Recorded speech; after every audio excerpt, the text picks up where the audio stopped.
nga mga auto ng ako niya mensahe ang titulo, ang pagpakamatayos sa mga pagpinaw. So, sa inyo mga tiyang panunod, may harapan na pagpakamaayo ang pagpinaw. Pero, do kasulit man siya, lain man ang pagpakamaayo, lain man ang pagtilaw. Kaya sa iba ng mga utod, ng mga sikta, kung kaya sa pagtilaw, wala kang pinapakamayo sa Ginoo. So, nag-doon na nakaroon mga utod kung anong ginahambal sa Biblia. So, before ko mag-start, mga buyog natin, let's pray. Dalayaw ng mga Diyos, Ginoo, nag-iasa mo niyo lang mga kinabuhi. Ginoo, sa mga takla, kami nila kamayang muli nga ikaw mag-aupod sa amon, sa amon pagtuon, sa imong mga pulong. Kapag Ginoo, ikaw magagamit sa akon nga maging instrumento sa pagpakamaayo, kag sa pagdatalan sa siningang mensahe, nga makabulig sa amon pagtubo espiritual. Salamat sa tanan. Mga ginapangayong walang espiritu, mga tuig-tuig yung mga bulig sa amon, sa pagkawo, sa mga espirituhanon yung mga bagay. Kaya ang mga espirituhanon ng bagay, may sinihan lamang sa espirituhanon ng pinagil. Kaya salamat Ginoo sa imo na kong bukwasan, kung ginatagan ng lito na sa pangalan ng Jesus. Amen. Ang pagpakamaayos sa mga pagtilaw.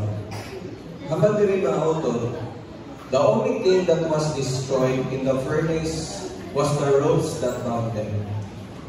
Ang taksa ng mga pagtilaw para inasa atong nga benepisyo, para ma-perfecto ang atong Christian nga character. When we go through the plains of life, the only thing that will be destroyed, if we hang on to God with unwavering faith, are the ropes that bind us to the earth. So ano di ba na ang kalat nga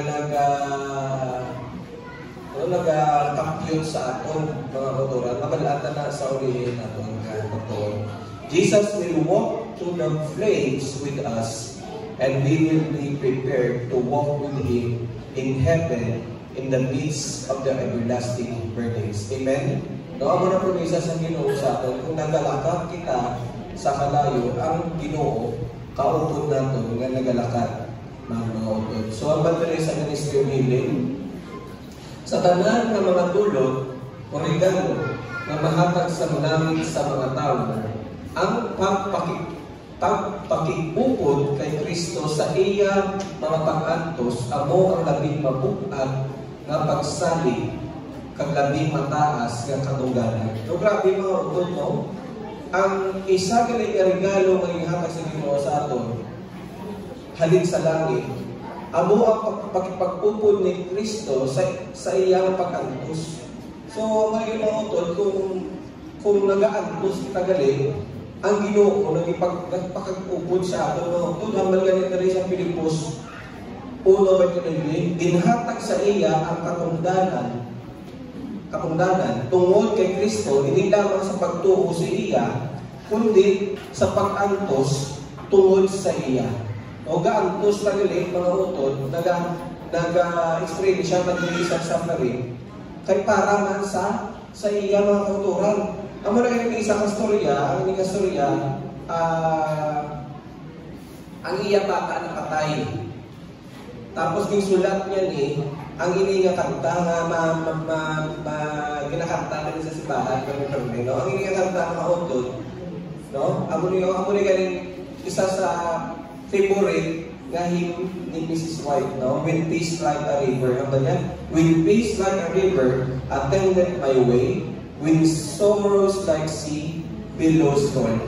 Sige mo pa patyan, makakanta, makabalaan peace, kung namakyan ka bata, no? Makakanta ka pa na, no? When peace like a river attended my way, when sorrows like sea billows roll. Whatever my lot thou hast taught me to say, it is well with my soul. Makambal ka bala, ay patay bata mo, okay lang po no? Pero grabe ang pagtuon ni Horacio J. Spafford, kay miss ka na patay ang iyang bata, nasulat ni Japon ang ining kalantahon nga ginakanta natin sa mga. Amen? No? Amo ni mga utod. So, ato teksto, Romans 8:28, hambal nila, and we know that all things work together for good to them that love God, to them who are called according to His purpose. Kung isab lang mga utod, ang ini nga teksto, most abuse text ni siya. Nga man makahambal ko most abuse text. Kung isa nga hambal lang tani, pero wala nakachindi.